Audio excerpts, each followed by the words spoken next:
Hello everybody, and welcome back underneath the clothesline for this week's reflection. As always, I hope that you're well and safe, and that as summer approaches and the silly season also, that you feel organised and ready to face what lies ahead. Big shout out to our farmers, truck drivers, hay carters at the moment. The wheels are turning, and so we wish you all the best for the coming season. As I foreshadowed last week, we're coming to the end of Matthew's Gospel. And this week, we are reminded that God's love and grace is overflowing and abundant. This is a biblical truth that you can discern throughout the Holy Bible's texts. And the parable is to highlight the relationship between God and Israel. And it's done so in that the master, God, offers the slaves, 3 different slaves, some talents. I believe 1 talent was 15 years worth of a daily labourer's or your labourer's daily wage. That's quite a lot of dosh, I reckon. Anyway, the point is that 2 of the slaves were given, one was given 5, one was given 2, the other one was given 1. And the first 2 slaves, in a great capitalist style, made money, made more when the owner came back and asked for what they did with it. They were able to provide him with more. The one that didn't, the 3rd slave decided that my master, he doesn't really deserve any more than he's given, so I'll just bury it. And when the master came back, he was unable to produce more than the 1 talent that he'd been given. In many different ways, this can seem quite harsh and incoherent with the notion that of God that Matthew has been trying to portray over the last liturgical year. There are a couple of points to make, and I want to read out from one of my commentaries exactly what he thinks, Brendan Byrne thinks, about this gospel passage. Jesus may have told the parable to illustrate varying human capacities in relation to God's gift of the kingdom. Those who understand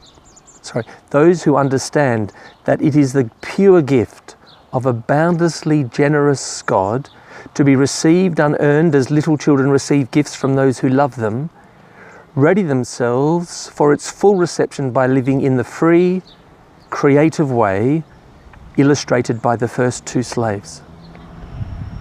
Those who are crippled by a restrictive idea of God and the way God operates with human beings runs the risk of missing out on the kingdom altogether.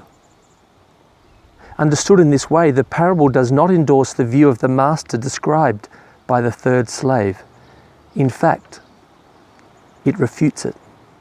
Matthew is trying to encourage us as a faith community, as Brendan Byrne goes on to say, about being profitable, about the use of the present time.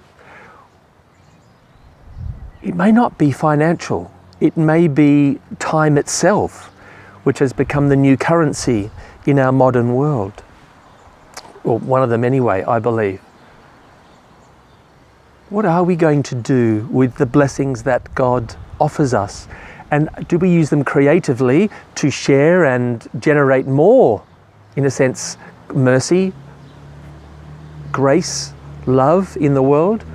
Or are we going to bury, thinking that God's not going to act or care anyway? I want to say a few more words from Brendan Byrne.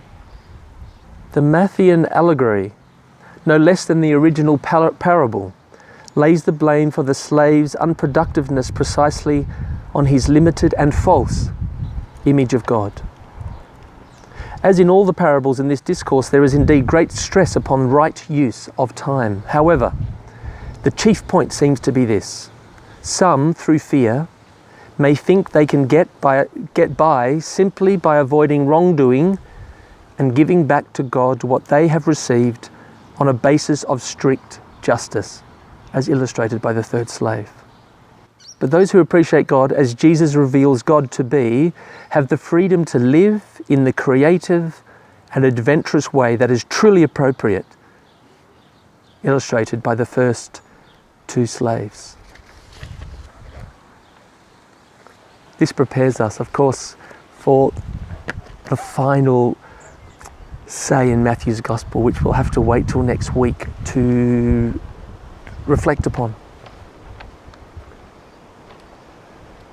Fundamentally, I hope that through this little reflection, you're able to discern as we come towards Christmas, as we start to come back into some form of normal from our COVID restrictions, especially in Victoria. I know around the world there are less restrictions, but we feel like we've been in the cubby house really, and we're allowed to come out again. Is there a generosity that you can share with those around you, or maybe those less fortunate around the world, or even a generosity for God's true self within your life? I don't think this should be underestimated, and I wish you well in your explorations during the week. See you soon.